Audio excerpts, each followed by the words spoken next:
Code Fun Podcast Network. This podcast is brought to you by our friends at Linode. Whether you're working on a personal project or managing your enterprise's infrastructure, Linode has the pricing, support, and scale you need to take your project to the next level. Get started on Linode today by going to linode.com/sustain.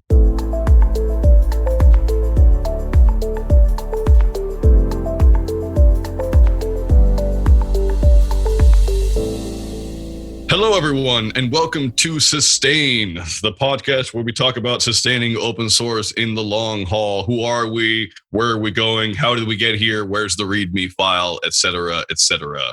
Today, we have a couple panelists on. We have Eric Berry. Hey, everybody. Justin Dorfman. Hello, hello. And me, ahoy, hoy. And we have a very special guest today. They're all special guests, but this one's also special too. We have Kaitlin Thaney. Hi, everybody. Kaitlin is the executive director for Invest in Open Infrastructure. Kaitlin, can you tell me what that is, what you're doing there? So Invest in Open Infrastructure came out of a couple of key elements and events in the broader space. So literally it came out of an event called the Joint Roadmap of Open Science Tools, an event back in 2018, where there were a number of different individuals in the open research space, infrastructure providers, advocacy organizations, et cetera, who not only met to map out the broader landscape of open research tools and tools for scholarly communications, but as a part of that had a separate side conversation about the broader sustainability and fragility and how we're looking at sustaining these tools in a very tangible sort of financial way. Most of the space, as many people that listen to this podcast might know, is supported by a handful of philanthropic organizations. Some might be able to get some broader institutional support, but you really have just a couple limited pools of capital that really make it difficult for, say, an institution to convert completely to an open tool, to know that that's going to be around for, the duration or be sustained in a way that is meaningful to that project. So that group got together and said we should really come together and explore what it would look like to really change the way that this is going, rather than just bemoaning it in the hallways of these various events. That also was kind of building on a couple of different events in this space, including some acquisitions of key pieces of infrastructure that the research community relied on. Tools like and resources such as the Social Science Research Network, which was acquired by Elsevier, bPress, which was also acquired by Elsevier. Some of these nonprofit, some of these for-profit. There were a number of other research tools that in the last, I would say, 5 to 6 years have been acquired, not only because it became an issue about the financials, but also because many of these organizations were looking for abilities to further scale and feel support from a broader organization. And on the other side of things, there were also motivations such as, what sort of data can we gather through the tools and usage that is tracked through these systems so that these larger companies could better understand the usage patterns, the information about the scholarly system, and commercialize that for for-profit reasons. And so Invest in Open Infrastructure started with a coalition of individuals. We have a 20-person steering committee, which is very representative of some of the individuals who were part of those initial conversations.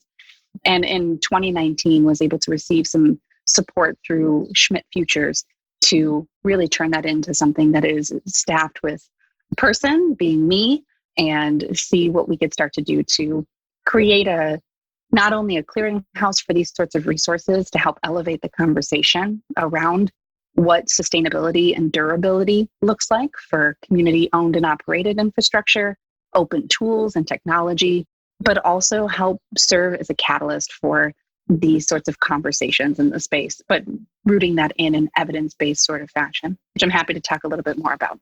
I do have a question. So when I read over your documentation, what I understood when I read it is that this is an organization built to create, essentially, is it just the technology behind these infrastructures? Is it primarily focused on ways of sharing data?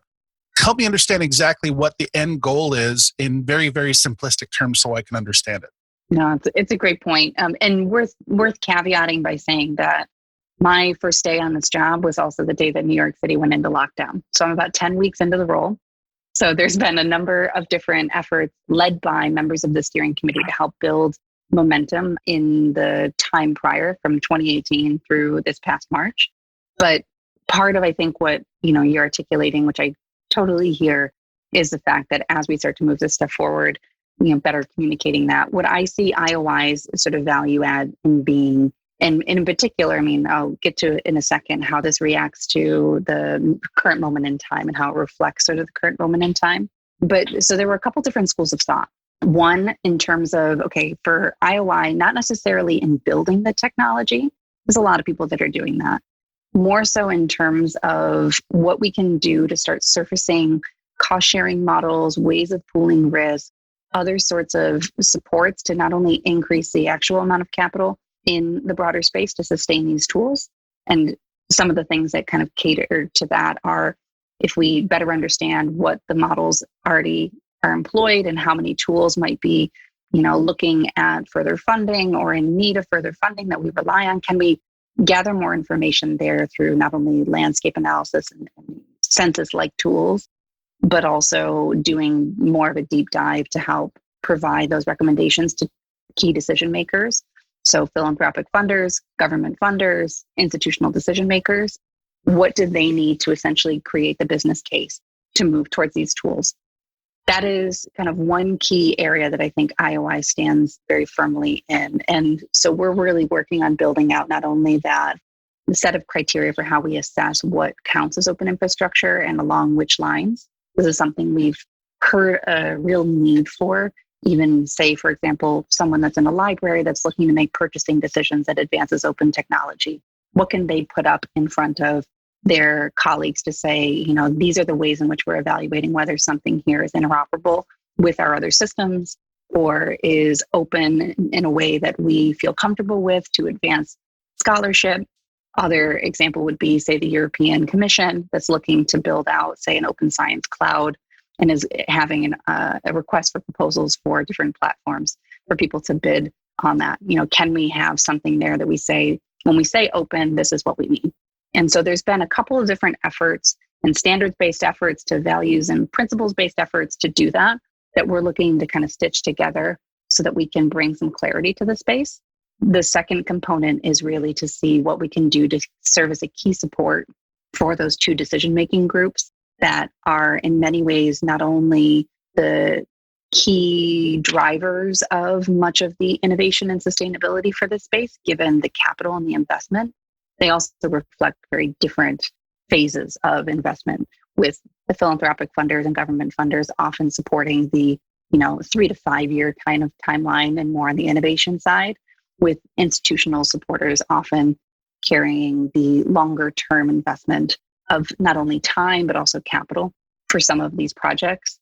And there's a whole other variety of business models that are employed or tried out and experimented with in between. And so, can we, for example, if you think of it as an investment firm that has an analytics shop that provides you with targeted recommendations and understandings of, okay, you're looking to take on this amount of risk, here's what we'd recommend. Can we serve more of that sort of role? Or even, there's another example outside of this space I like to bring up, being GiveWell, that are very open and transparent about how they rate and assess humanitarian charities, and looking at indicators such as cost effectiveness, impact per dollar, sustainability, durability. What does that look like if we start to identify some of more of those kind of hard-nosed indicators and questions to look at, some different measures versus the amount of people and amount of money a certain project's getting? You all are very seasoned in this as well. It could be a project with $300,000 that is incredibly well resourced for what it's aiming to do, that is in a better position to scale than a project that's got $5 billion of investment. You need to do a bit more of interrogation. And so I think IOI can help with not only doing that scenario planning, but also helping to bring those examples to bear so that others feel better supported in thinking through operational and developmental sustainability. Thank you. That really cleared it up for me. Thank you. You are our third executive director on this podcast. So first of all, thanks for coming on. I read your bio, your former employers, very prestigious. You got Wikimedia, which is Wikipedia, and Mozilla, Creative Commons, really, really influential organizations that have a huge impact on the open internet. My first question is, how did those organizations set you up for what you're doing now? Because what you just explained is so impressive. I'm just like, okay, obviously these former employers or organizations that you worked for had a huge impact in getting you ready for what you're doing now, which is, again, very impressive. My second question has to go around the Mozilla Science Lab. So when you're done with that, I want to go just one more question into that. So first of all, how has these organizations shaped you to become the executive director that you are? So my time will start back in the Creative Commons lens. So I actually started as a crime reporter and at the Boston Globe, low-level grunt, early 2000s. Went from there to working at Reporters Committee for Freedom of the Press, doing First Amendment research. Had a phenomenal First Amendment law.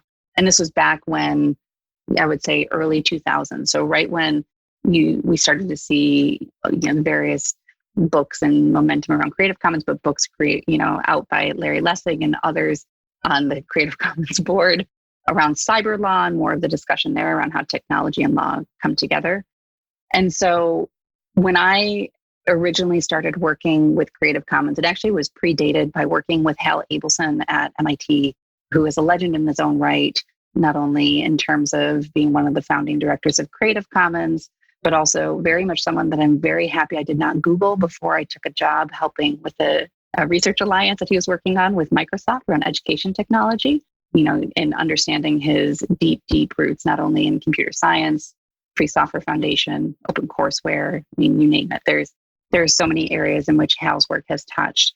That mentorship relationship not only very literally led to working on the early, what Creative Commons for Science would look like and building out some of the open access infrastructure and then the open data infrastructure on a number of different levels, but also in terms of understanding the multidimensionality of these various problems, that they can't operate in isolation. And I think really instilled in the work that we were doing that it wasn't as black and white of a, Creative Commons focuses on copyright, so therefore we're going to focus on patents and journal articles, that there were many, many more elements there that needed to be considered, as well as co-designing what those solutions looked like and understanding where there was a need for support, where that aligned with our interests, and how we could then continue to design and iterate on that.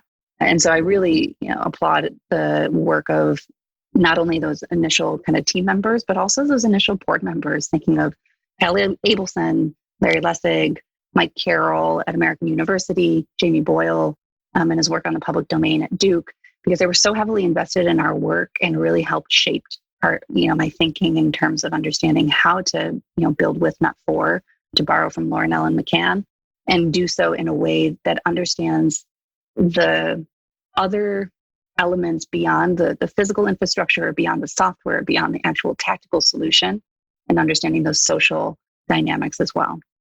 And, that carried forward with the work that we did otherwise. I think very rooted in that community organizer element and, understanding that we may have an initial thesis, but really putting that out for others to help us better understand where those emergent needs are and what we can do to help solve real problems and advancing society is important. The other thing I'll mention, because this came up in some of the work I was doing at Mozilla and building out the science program there, was that there were oftentimes conversations about, well, you're just focusing on science.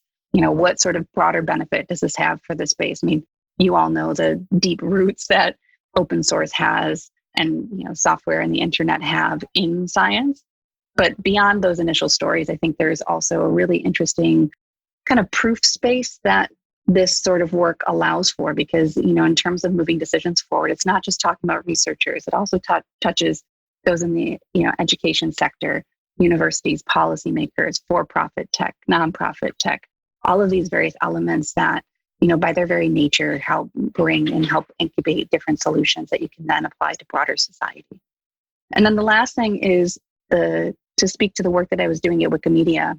Most of my career has been in the programmatic and strategic work, but also being in the nonprofit space for most of that career, except for a couple of years in between, doing fundraising to help build out long-term support for those programs.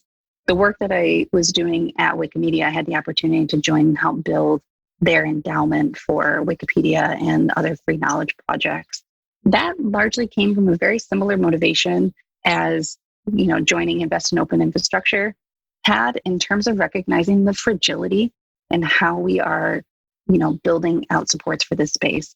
If you think about some of the technologies and also advances that are most needed in society, that's happening in some of the most emergent spaces where we're not going to see that proved out for maybe 5, 10, 15 years.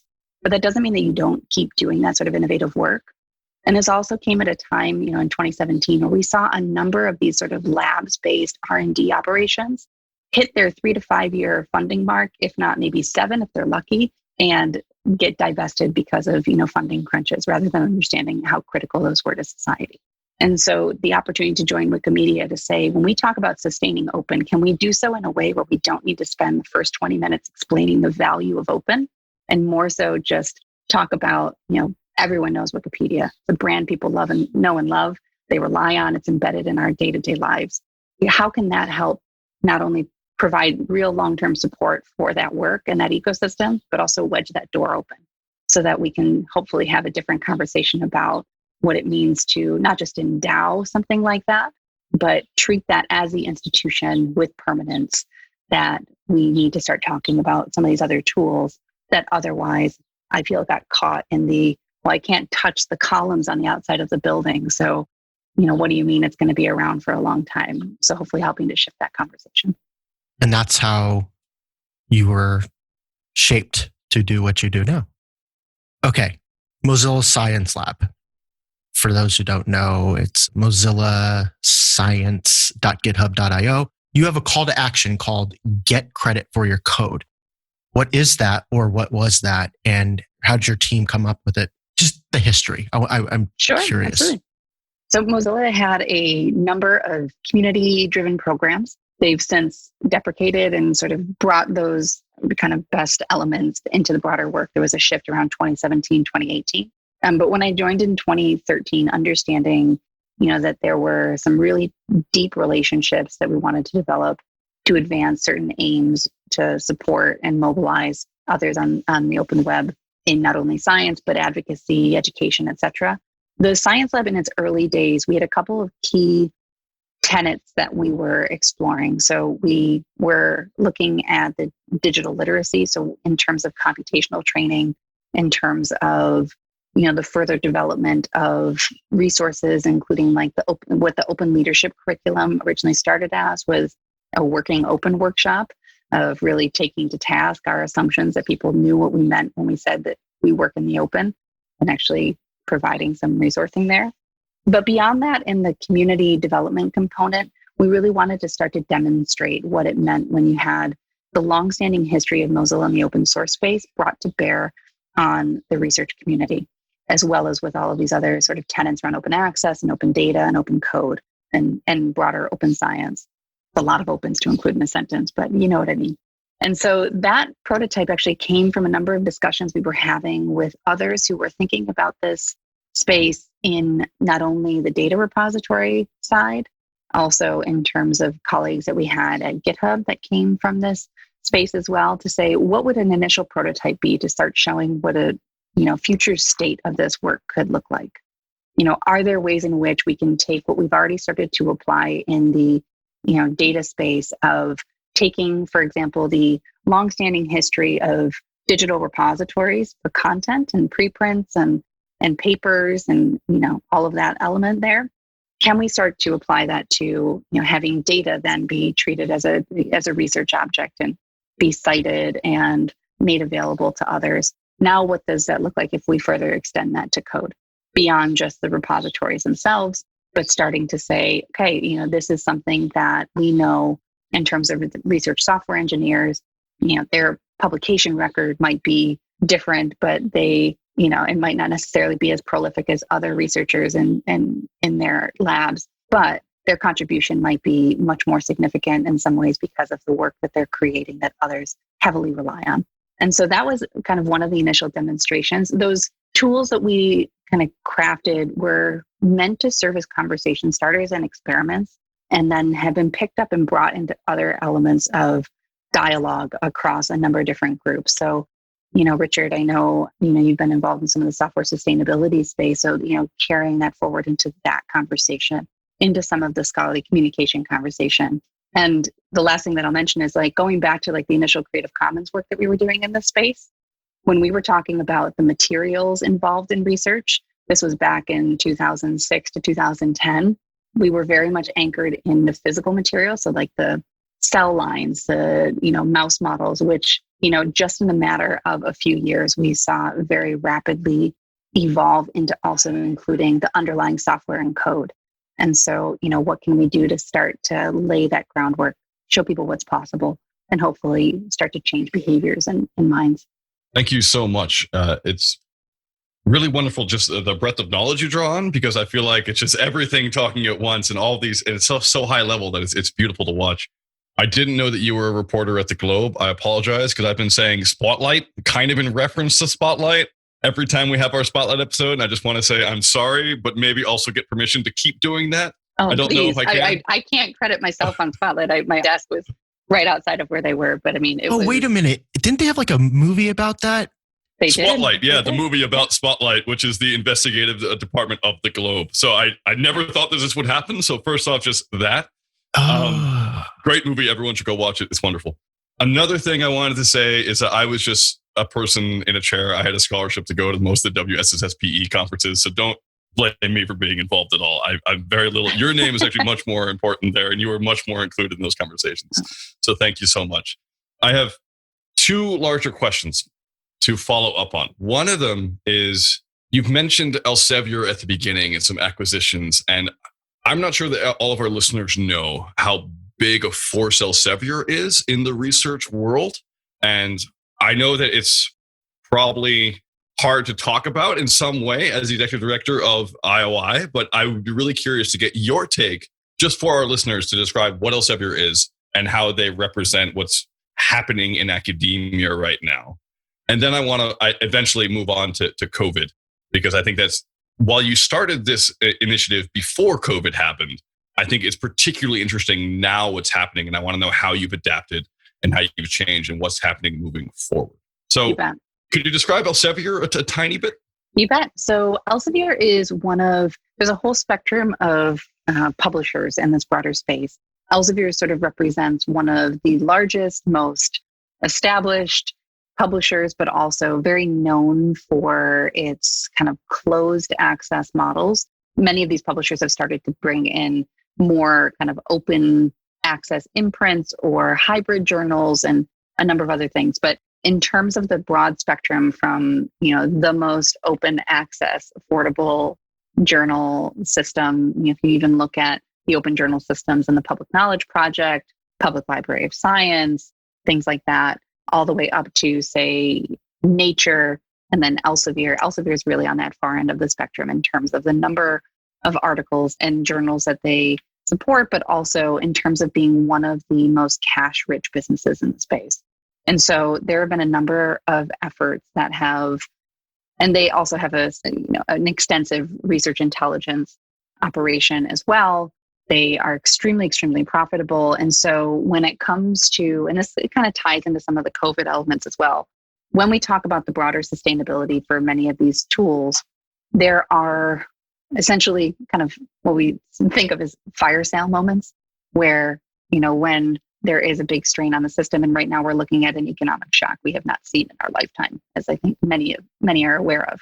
Looking at who the cash-rich businesses are that could potentially come and acquire elements or even mine for parts certain pieces of the research infrastructure.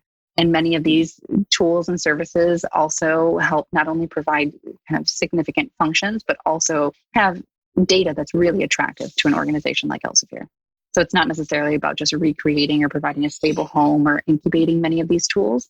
I think there's been an issue in terms of what those acquisitions do to skew the broader incentives, whereas, say, an opportunity or a piece of infrastructure that lives within an institution is more likely to not only have different levels of governance and be aligned with the values and mission of an institution in higher education versus, looking at the profit, driven incentives and margins and decisions. that some of these for-profit entities have. And just to be clear, they're a cash cow because they sell their journals and their articles at a heavy markup back to the scientists who make them. Yes. Generally. Yes. Okay. Yes. Just and for those of you who don't know. Yeah. Yeah. There's, I would, encourage anyone that wants to really dig into this. The organization SPARC, SPARC, is an advocacy organization in the space, and they've got a number of really incredible resources that start looking at, some of the broader issues. And there's quite a lot that's been written about this online if you do a search. But there are so many elements in terms of, the cost of labor, so many elements of this in terms of not only the researcher having to pay to publish their article, to then not have access and needing to pay for it to receive it in return, to, the citations and all of the underlying metadata that's associated with it, that being sold back to institutions, the review process, which is based on volunteer labor, being something that then is charged for the quote unquote editorial process. I'm not saying that they don't, offer, some services on top of some of this stuff, but it is really in my personal opinion, a dated model, and one that we're starting to see more scrutiny, especially in times of COVID, where, there are a number of efforts that were already underway to look at disrupting the broader subscription model to these journals and the library level. If you do a search for big deal cancellations, there's a number of universities that have started to look at, what it looks like to shake up that reliance on some of the for-profit, journals and bundles that are provided through Elsevier. Just as a quick example, there's an individual at Harvard, Stuart Schreiber, is in the computer science department, who a number of years ago, this is back before we started to see open access policies issued across the universities, as one of the first open access policies. He went around to, I want to say it was 70 to 80 of, libraries in the Harvard sort of network, went around to all of them and pulled what they're subscribing to, those lists, and said, we've got a number of these groups that are subscribing to the same thing. What if we just start crossing things out and create an interlibrary loan? That seems like a great way to save money, right? And then what they found was when they put that back in front of Elsevier, they just increased the price for Harvard. And that led to really shifting the conversation. Instead of an individual saying, I don't want to pay for this article, or, I want to make sure I retain my rights, it became the Faculty of Arts and Sciences versus Elsevier, which entirely changed that negotiation. So we are starting to see an entirely different wave, especially in the face of COVID and the budget crunches that libraries are currently facing, accelerating that conversation around what it looks like and shortening the time that would otherwise be needed to make a big shift like that, to cancel those deals. And we're talking millions of dollars in savings for these institutions. So those are some really interesting things to track. Which is fascinating, especially right now, as a lot of universities are running out of money. Their students aren't coming back. Their international students aren't coming back. Funding is really difficult. Cambridge is going entirely online for the next year, which is fascinating. It's one of the first universities in the UK to do that. Probably won't be the last. Mm-hmm. Pia has also joined this call as a panelist. Hi, Pia. Sorry, I'm late. And I want to make sure I have space. No, it's okay. I want to make sure that there's space for you if you have any particular question. I know you wanted to talk about COVID. You mentioned something in the chat. So yeah, I was just because I didn't want to ask something that had already been answered. So I was just checking you. Just maybe more broadly, if you can speak up, I can't even imagine the impact of COVID on the ecosystem in general, right? On the education ecosystem in general. And I've never been fully in academia, so I can't even, I don't know, I don't imagine that the space is very resilient. So I was just wondering if you can maybe speak a little bit about the broad impact and what plans are there going forward? How are folks thinking about this? That's a great question. And Pia, as I'd mentioned before, my first day on the job was when the city went into lockdown. And so I think I got maybe 3 days in to, starting at IOI, going through some of the documents that have been crafted by steering committee members, until I realized that none of this seems relevant anymore. We're in a place where we're radically seeing scholarly communication transform on a day-to-day basis, and we're in a front row seat, right?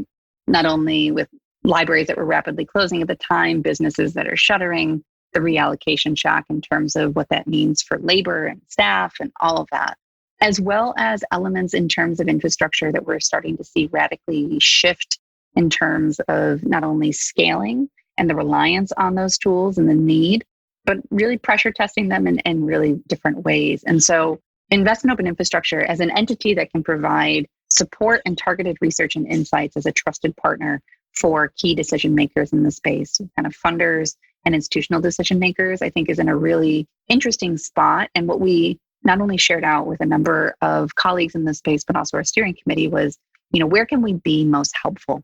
We know that in conversations with deans and provosts and library administrators and others that are at the heart of all this, that there is a need for scenario planning, but also the capacity to do so, given the focus on dedicating staff to emergent needs, such as librarians literally putting materials into the hands of their staff, right, for online teaching and learning.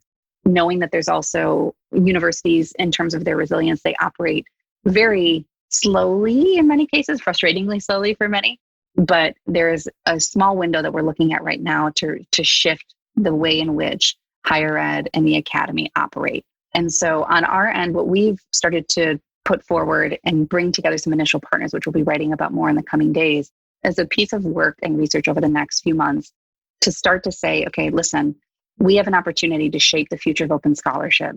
We are going to be looking at a radically different way of operating in 12 to 18 months in higher ed.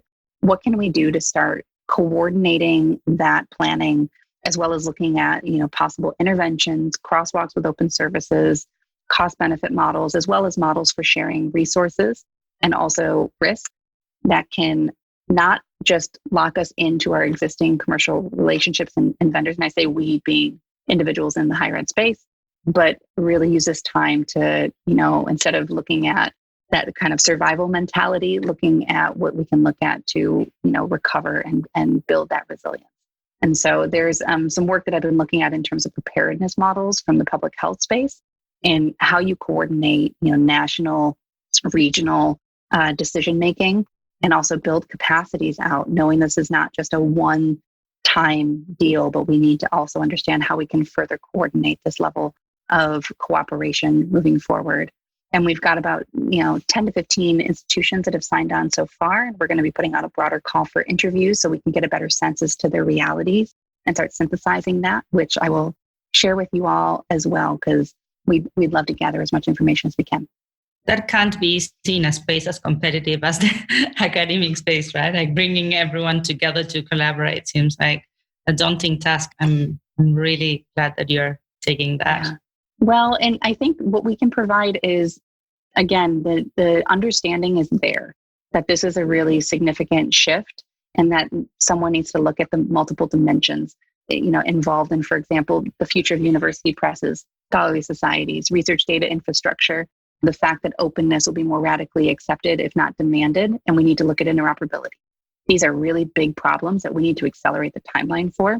And so, I think we're in a great position to help serve as the sort of workhorse to help not only coordinate that information gathering and distillation, but also to help provide some fresh perspectives as to what that could look like. A huge shout out to the Schmidt Foundation for funding this work. Thank you so much. That is so awesome that you're doing this. When I first entered the space, I always had this constant FOMO. Oh, I should be in that project. Oh, I should be in that project. This project's doing the most good. But as I get older and more wizened, one of the things I'm learning is that, we all work together and it is multidisciplinary. It is multivariable. They all have to interconnect. So thank you so much for serving as a central node for that web of interconnection, in particular to do with open infrastructure. If I am a software developer or if I work at a university or if I'm a researcher, how can I get involved with your project? How can I find you? Where do I go to sign up? So we will be sharing that out in the next few days, but at the current moment in time, feel free to reach out. My email is kt@investinopen.org, and I would love to kind of connect with as many people who are interested. You can also kind of sign on to some of these broader principles on the website, but we'll have a kind of broader mechanism and call for participation in the next few days. Thank you so much. Looking forward to that. And this podcast may also go out after that has happened. So those of you who are listening, go back in the past and look there. Most good things are there as well. Now it's time for a spotlight, which I finally get to say in an accent with some sort of affirmation without feeling like I'm totally culturally appropriating a city that's 200 miles from my home. Spotlight, where we talk about really cool things that have helped us out. I'm just going to go first. The way I got involved in coding, the first time I thought to myself, I am a coder, this is the coolest thing ever, was actually with BibTeX. BibTeX is a super sweet open software to do bibliographies for science. It's part of LaTeX. the first thing I did was I made a BibTeX language that matched my university style guide. And that was like how I learned to code. It's like Pascal or something. It was horrible, but it worked. Everyone should check out BibTeX with an X at the end. Super cool. Justin, what do you got? Undraw.co. We use it for CodeFund, and we're going to start using it for the CodeFund newsletter. I did some prototypes last night. I was up to like 12 because it's just so cool. And if you ever need like an illustration, they're completely open source, and I think Creative Commons as well. I don't know. But either way, you could use it. And yeah. Thank you so much. Eric, do you have anything for us today? I do. I'd like to give a shout out to BetterHelp.com during this whole COVID crisis. And I think I'm not alone in the fact that mental issues are becoming more of an issue recently. We even talked about that before the call. And I decided to reach out and get some help for myself. And I signed up for BetterHelp.com, found an amazing therapist who really matched me very well, and still a local therapist. So I've tried therapy before, and it's kind of a hit and miss depending on who you go to. So it's almost like a dating site for a therapist. And then when you get matched up, you can work with them either via SMS or chat. You can do voice calls or you can do video calls. And so I've been having weekly video calls, and it's been a very, very good experience. I highly recommend them. BetterHelp.com. Just real quick, from someone who works with Eric every day, it's like night and day. So I don't know if it's anecdotal. It's probably anecdotal, but check it out. I don't know how to take that, but cool. Thanks. Eric, before therapy, Eric was a nightmare. No. You weren't a nightmare, but you were really depressed, and I was worried. And now you're chipper. I'm much more chipper, yes. Therapy also sometimes takes years to work, but I'm so glad that you brought that up, Eric. Thank you so much for normalizing the fact that we all need mental health help right now during this horrible catastrophe. So thank you so much. I'm sorry. I'm going to throw one more thing in real quick. And for those of you who, I think the majority of you probably don't want to go to therapy or think maybe you don't need therapy, but there are some things that you could take from it. There's a website where you can get all of their worksheets. So in therapy, a lot of it's all about finding the issues, and you get these worksheets and you get these documents to help understand how it all works and how to respond and become mindful. Sorry, I'm ranting a little bit, but I'll share in the show notes on this. But I think it's a really important resource. I think it's called therapyaid.com or therapistaid.com. I'll figure it out and I'll link it in the show notes. But even if you don't want to go to therapy or you don't feel like you need therapy, this is a really great resource to find support documents, ways to support yourself in ways that therapists might. I found it very, very cool that they shared that with me. Thank you so much again. Cool. So I'm Argentinian. So for me, like therapy and psychoanalysis is like, it's like as common as it gets. Like 12 years of Freudian analysis therapy here, my dearest. So you know what?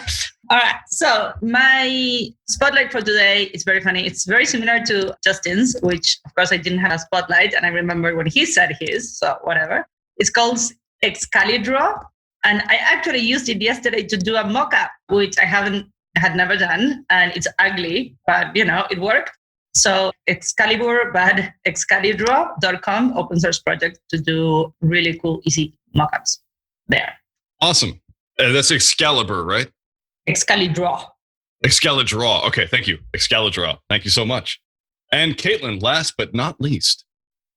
So on my end, I've been really thinking through deeply the ways in which we can better work together and what are the mechanisms to enable that, knowing that there's still a significant amount of work. So this is kind of open source practice versus open source project, but from a former colleague at Creative Commons who's now at Sage Bionetworks, an open health organization, I want to shout out their portable informed consent toolkit, which is fascinating in terms of the various ways in which you can not only design to better inform individuals as to what they're signing away. I think that there's elements there that whether or not you're mounting your own research study are just really thoughtful in terms of making sure that people understand and that you're building for accessibility and readability, the experience that you're looking to draw others into. And so this is an experience where they are looking at that for, broader recruitment for individuals for big research studies, but taking, a little bit more from like the Creative Commons mindset of what can we do to make sure that there are understandings as to what you're signing away, what rights you can retain, what that experience looks like, which is just, it's a huge amount of work, but also something I think we can carry into a lot of other parts of our lives. Awesome. Thank you so much. I love that. I love this conversation. I really hope Iowa does really well and that we all sign up and help out if we can.